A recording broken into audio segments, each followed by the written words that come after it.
สบายดีมื้อนี้ก็มาพบกับซ่องสาวนาพาซิมอีกแล้วเนาะมื้อนี้สาวนาสิพากินตำบักหุ่งอีกเนาะมื้อนี้เนาะตำบักหุ่งเนาะมีผักกับมีมักถั่วมีกะหล่ำก็มีหอมป้อมมื้อนี้สาวนาเฮ็ดต้มไก่อีกมื้อนี้เนาะต้มไก่นำกันเนาะต้มไก่แล้วก็มีแกงผักเนาะแกงยอดบวบเนาะหิวข้าวอะไรวันนี้เนาะ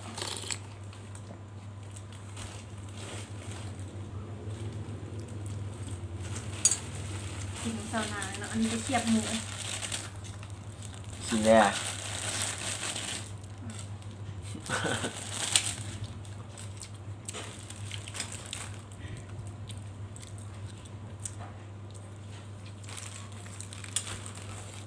นี่ก็มีเอื้อยมี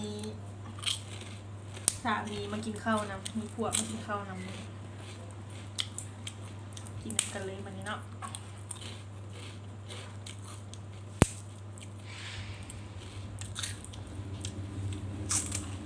อร่อยเนาะอันนี้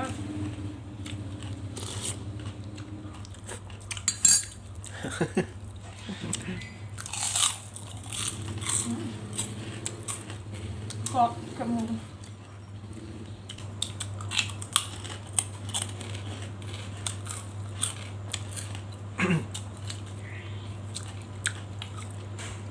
ตำใส่กระปู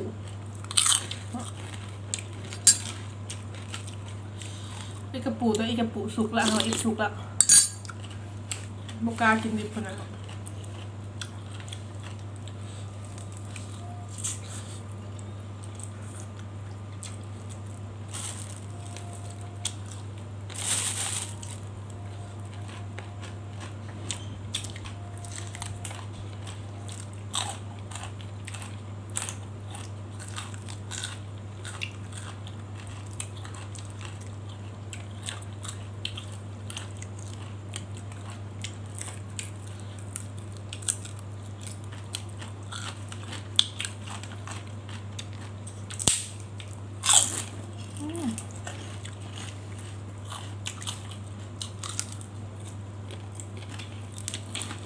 จุ๋มต้มไก่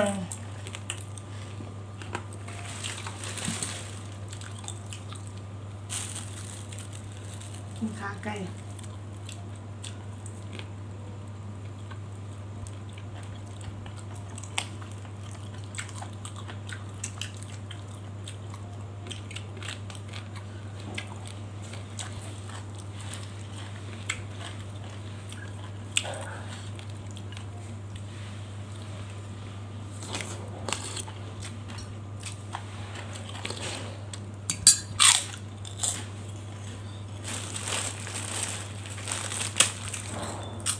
ไม่ก็ให้ลายกินเนาะ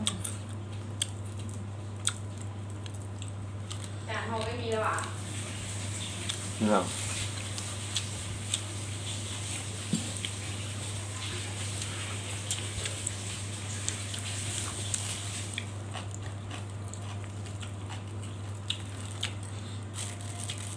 ลำ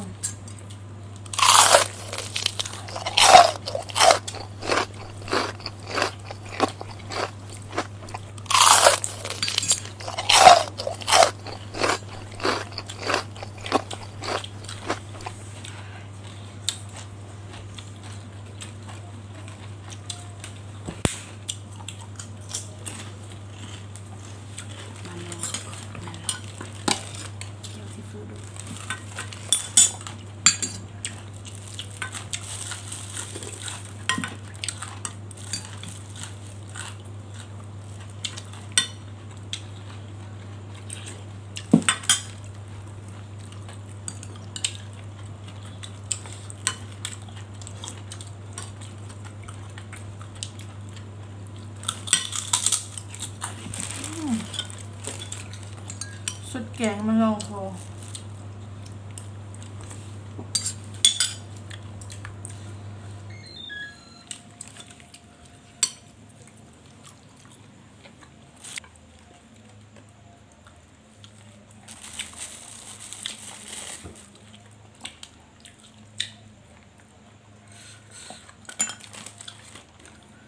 นแจ่วซีฟู้ด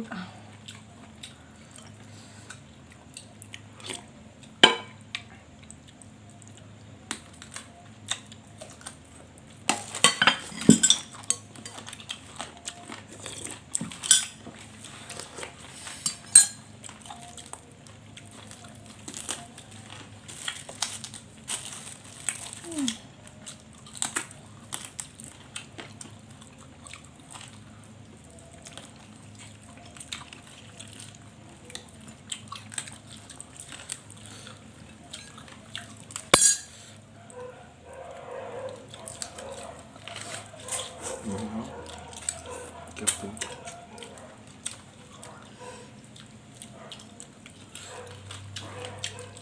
กระปุก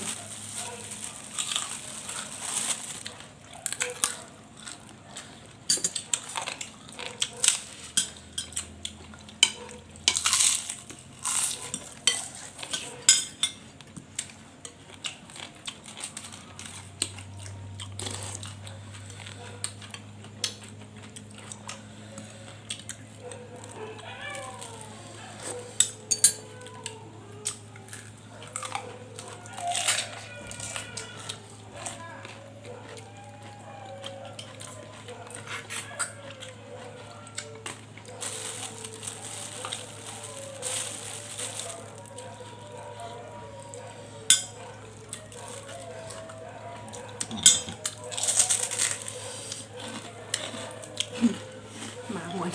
หมาหัวเจ้าหน้ากินตาบะคุง มาหอมเมื่อวานสิมันน้ำกินหลอดมันนะกินแต่บักหุ่งมันก็จนหอนมา หน้าหลอดมาก เป็นยักษ์ขโมยผีเห็นไหมเห็นสายตา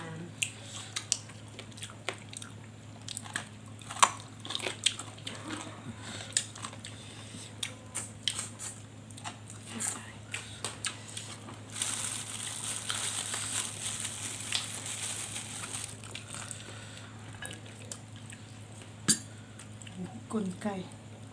จับใจไม่ใช่คือบอกมันจ่ายเนาะ ครับอีกใส่กู เดี๋ยวไปต้มใส่ใบขาบในต้มใส่หมักบวกเนี่ย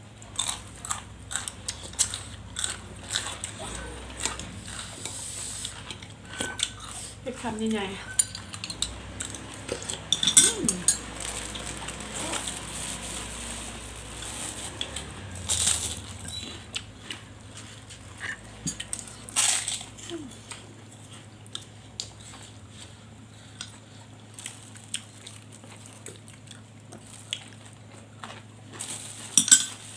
เผ็ดแต่แซ่บ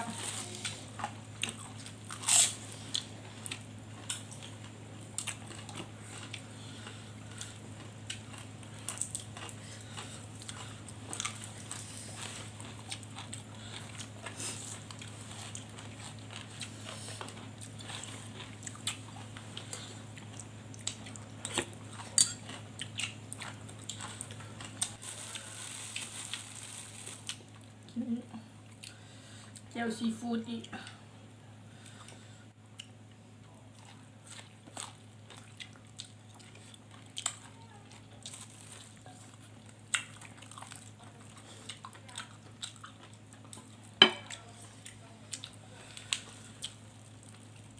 กินไก่กินอะไรแซ่บที่สุด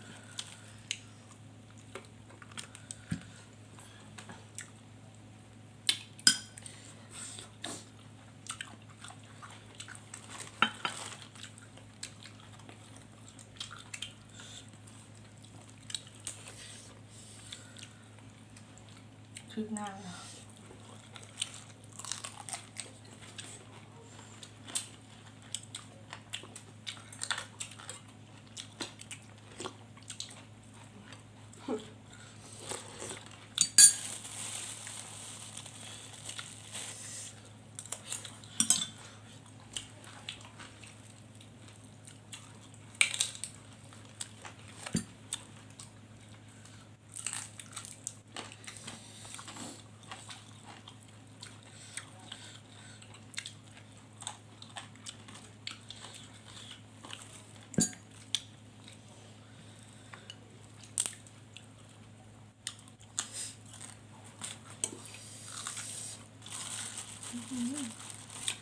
อีปูดอง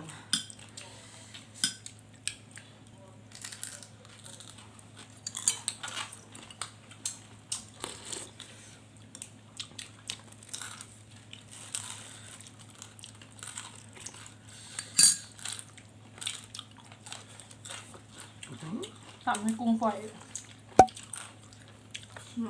ถูกมังกรแบบ กระเทียม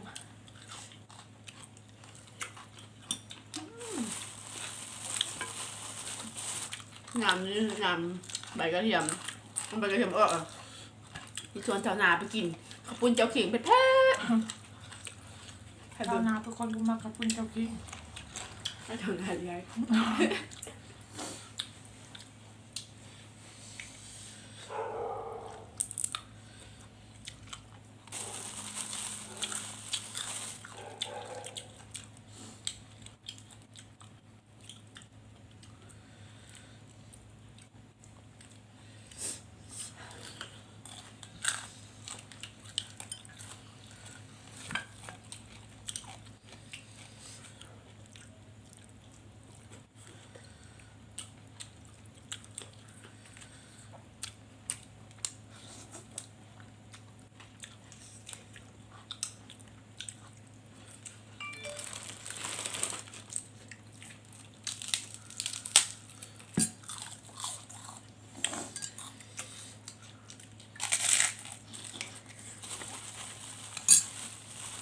ครับ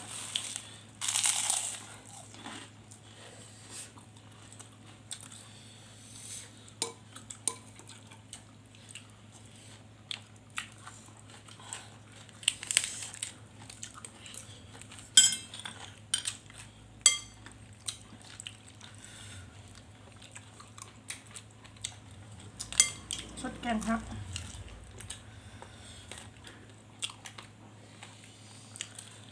เก่งเงินบวก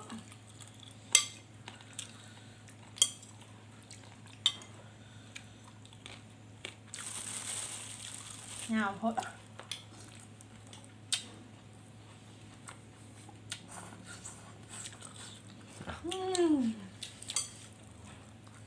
ดูแพงไปแล้วมั้ง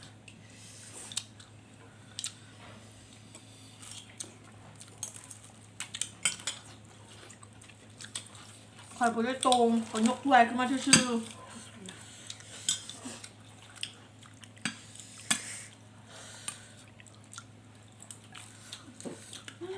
่บแห้ง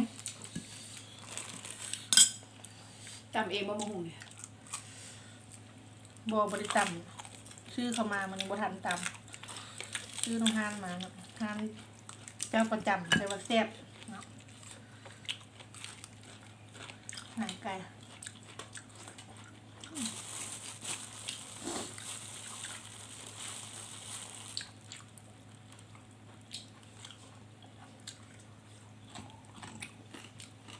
ไก่มหัศจรรย์เหลือตะโคงจ้ะ ครับน่ากินเบิด ไก่ เพิ่นเพิ่นเพิ่นเลี้ยงดีโพดไก่นะแบบว่าใจอยเพิ่นเลี้ยงดีโพดเหลือตะโคงบ่งามเด้อไก่อันนี้นะ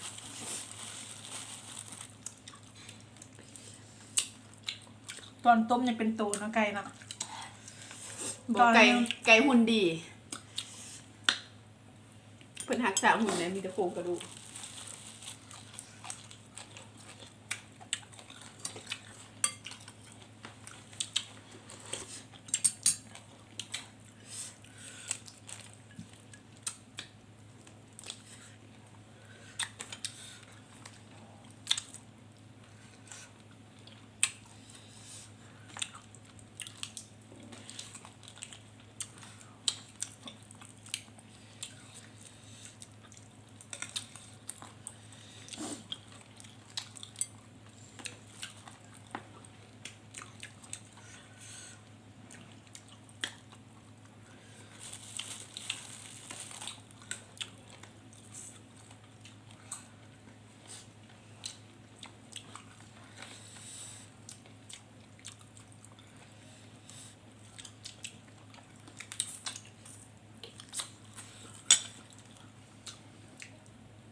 มืดเที่ยงแล้ว